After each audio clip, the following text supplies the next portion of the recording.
সবুজ ফসলের মাঠ দিয়ে হেঁটে যাওয়ার সময় হঠাৎ করে যেন পায়ের নিচের মাটি ধসে যাচ্ছে। চোখের পলকে আস্ত একটি জমি বিলীন হয়ে যাচ্ছে মাটির নিচের কোনো এক অজানা গর্তে। কোনো সিনেমার দৃশ্য নয়, বাস্তব এই ভীতি এখন তাড়িয়ে বেড়াচ্ছে দেশটির কৃষকদের। প্রকৃতির এই অদ্ভুত আর বিপজ্জনক আচরণ এখন বড় মাথা ব্যথার কারণ হয়ে দাঁড়িয়েছে।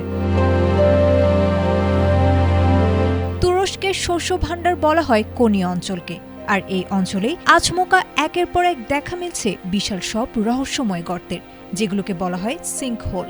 সরকারি হিসাবে এই এলাকায় এখন পর্যন্ত প্রায় ৭০০র মতো এমন গর্ত তৈরি হয়েছে। এর মধ্যে সবচেয়ে বড় গর্তটি এতটাই গভীর যে তার ভেতর একটি বহুতল ভবন অনায়াসে লুকিয়ে ফেলা সম্ভব।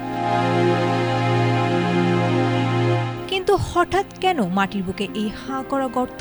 বিশেষজ্ঞরা বলছেন এর পেছনে দায়ী মানুষেরই কিছু ভুল। এই অঞ্চলের চাষাবাদের জন্য মাটির নিচ থেকে অনিয়মভাবে পানি তোলা হচ্ছে। পুরো এলাকায় প্রায় ১ লাখ নলকূপের মধ্যে ৬৬,০০০ই অবৈধ। অতিরিক্ত পানি তোলার কারণে মাটির নিচের চুনা পাথরের স্তরগুলো ফাঁপা হয়ে ধসে পড়ছে। আর জলবায়ু পরিবর্তনের খরা এই পরিস্থিতিকে যেন আরও মারাত্মক করে তুলেছে।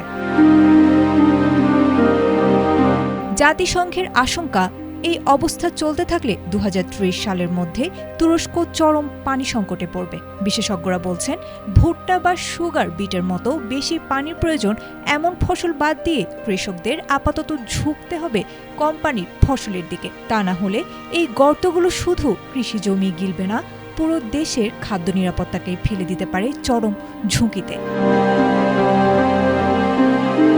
আয়েশা আক্তার, এটিএন বাংলা।